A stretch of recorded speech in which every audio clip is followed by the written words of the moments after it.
pessoal, vamos falar um pouquinho agora então sobre o pentecostalismo no Brasil, tá? É uma ramificação da igreja protestante que vai crescer muito, né, no Brasil, em especial na segunda metade do século XX. Mas vamos abordar aqui, né, a sua história, a sua origem, tá? E de forma geral procurar entender esse movimento, né, aqui no Brasil. Quando a gente fala em igrejas pentecostais, está falando em igrejas que têm a ênfase no Espírito Santo.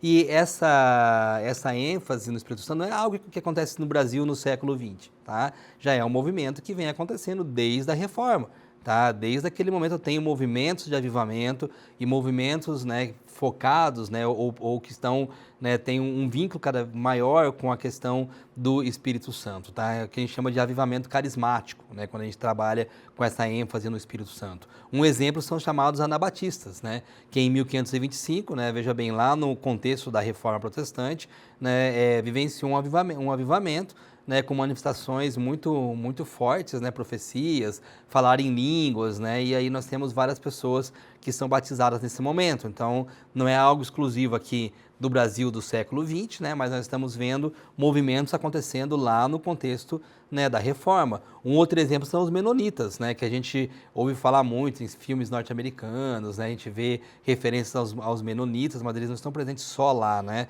Também é um reavivamento anabatista, né, na Holanda, né, que vai acontecer por intermédio de Menno Simons, que a gente chama de menonitas, né, por causa da liderança, né, desse movimento, que eles vão sofrer, né, no século XVIII uma perseguição na Europa e por isso eles vão acabar, né, se deslocando para outros locais, como os Estados Unidos e também no Brasil, né? No Brasil a gente vai ter, né, menonistas em especial, né, no sul do Brasil, mas não só, né, muitos deles fugindo do comunismo russo, né, vão ser perseguidos ali, né, por conta, né, do comunismo que aconteceu ali na Rússia nesse momento, e muitos deles vão vir para o Brasil, em especial para o sul do Brasil, né, com uma referência, né, que a gente pode ter ali bem clara, que é em Santa Catarina, né, no município de Ibirama. Então nós temos também menonitas, né, um movimento aí de reavivamento, né, que é europeu e que também chegou no Brasil, tá? Ou seja, né, o pentecostalismo, ele esteve presente também, né, o seu movimento ali durante a Reforma Protestante, ganha muita força no século XIX, né, a partir da Revolução Industrial. Imagina, né, a mudança cultural, a mudança estrutural, né, que vai acontecer em especial na Inglaterra, né, e isso vai levar a uma busca, né, de relacionamento maior com Deus, né, muitos vão enfrentar muitas dificuldades, vão buscar, né, essa aproximação com Deus, e é claro que aí nós vamos ter, né, muito movimento, né, acontecendo naquele momento, né, por conta disso. Então, muita proximidade com movimentos, né, de avivamento na Inglaterra nesse momento.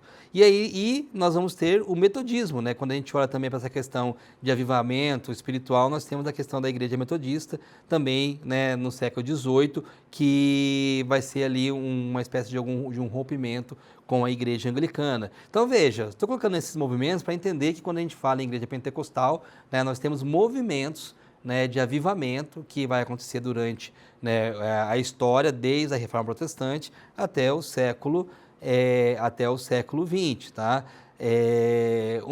Quando a gente olha para o Brasil, né, e esse movimento, né, pentecostal no Brasil, que vai acontecer, né, em especial ali no século XX, né, brasileiro, nós temos ali muitos movimentos, em especial neopentecostais, que vai trazer um risco muito grande de sincretismo religioso, por conta, né, de muitas experiências religiosas que nós temos aqui no Brasil. Em especial, né, a cultura popular, que tem origem, né, no catolicismo, então o sincretismo religioso católico, a cultura popular, né, vão trazer elementos que muitas vezes vão ser apropriados, né, por algumas denominações, né, igrejas que se posicionam como neopentecostais, o espiritismo e as religiões afras, né? Então, a gente tem que tomar cuidado, tem que ter muito, né, um olhar cuidadoso quando a gente fala né, em algumas manifestações. E é claro que o risco é a Bíblia também servir mais como motivação do que como o caminho da verdade, tá? Então, entender um pouquinho desses elementos também é importante, tá bom? Claro que isso não vai acontecer só nas igrejas pentecostais ou neopentecostais, né?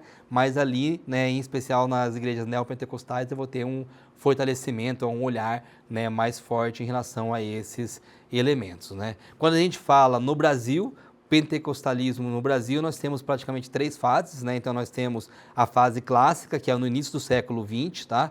Entre 1910 e 1950. Depois a gente vai ter a fase neoclássica, né, que vai ser entre 1950 e 1960, e depois a fase neopentecostal, tá? Segunda metade aí do século XX, a partir de 1975, em especial a partir, né, da Igreja Universal. A primeira fase, tá? As igrejas mais importantes, a Congregação Cristã, que é de 1910, tá? E a Assembleia de Deus, que é de 1911. Quando eu vou para a fase neoclássica, nós vamos ter outras igrejas, né, pentecostais que vão ganhar importância, que vão crescer no Brasil, né, com uma ênfase, né, maior no sectarismo, ou seja, um distanciamento maior em relação às igrejas, né, tradicionais ou históricas, como a gente chama, né, e um foco maior, né, naquilo que eles chamam de batismo pelo Espírito Santo e cura divina. Tá? Então, vai ser as igrejas que vão surgir nessa segunda fase, que vão dar ênfase a esses elementos. Tá? Nós vamos ter a Igreja do Evangelho Quadrangular, Brasil para Cristo, Deus é Amor, Casa da Bênção e outras igrejas que vão se constituir a partir daí. E a fase neopentecostal, que é justamente quando eu tenho uma maior acomodação com o mundo, né? E eu tenho uma participação política mais efetiva, né? Um envolvimento político e um uso maior da comunicação de massa, né? Nós temos a Igreja Universal do Reino de Deus, talvez seja o maior exemplo, né? A maior igreja desse grupo, mas também a Igreja Internacional da Graça de Deus, Comunidade Evangélica Sara Nossa Terra, Renascer em Cristo e outras igrejas que vão ter, né, essas características aí na fase neopentecostal, tá?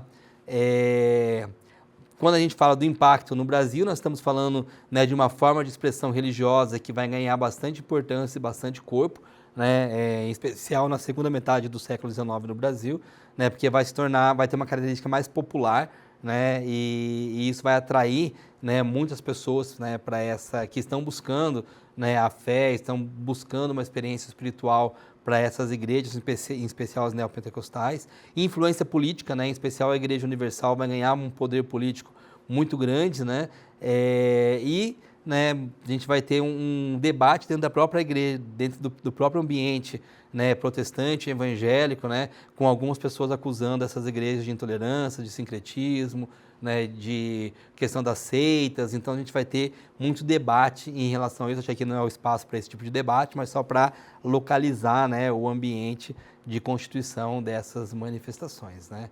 Vamos falar aqui de algumas delas. A Assembleia de Deus, né, que foi fundada em 1911 em Belém do Pará, né, então ela primeiro chega, né, em Belém do Pará como Missão da Fé Apostólica, depois que, né, só depois que a gente vai ter o nome para a Assembleia de Deus, e, né, ela vai se expandir, em especial a partir de 1930, né, quando é realizada em Natal, né, no Rio Grande do Norte, a primeira convenção da Assembleia de Deus, né, e a partir daí a igreja cresce, né.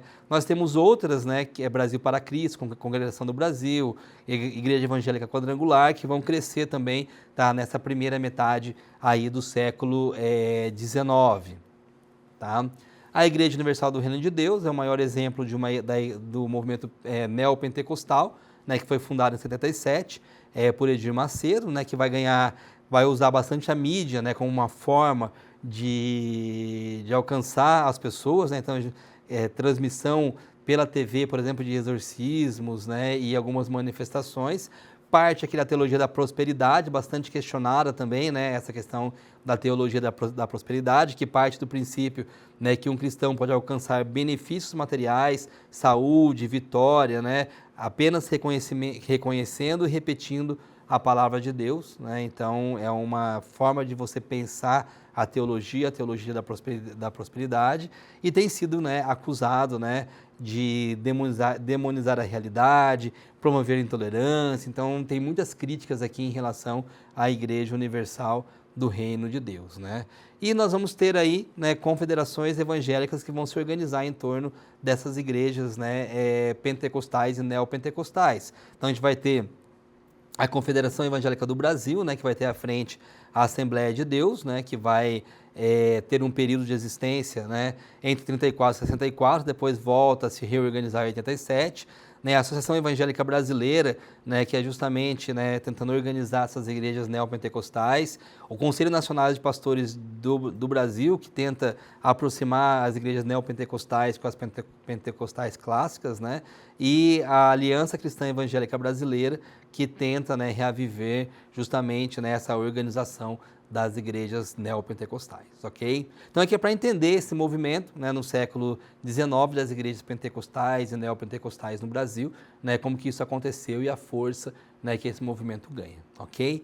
Pessoal, acho que é isso, né, uma reflexão aí sobre a história, né, do cristianismo no Brasil, desde o século XVI até o século XX. Eu espero que vocês tenham gostado dessa reflexão e até uma próxima oportunidade.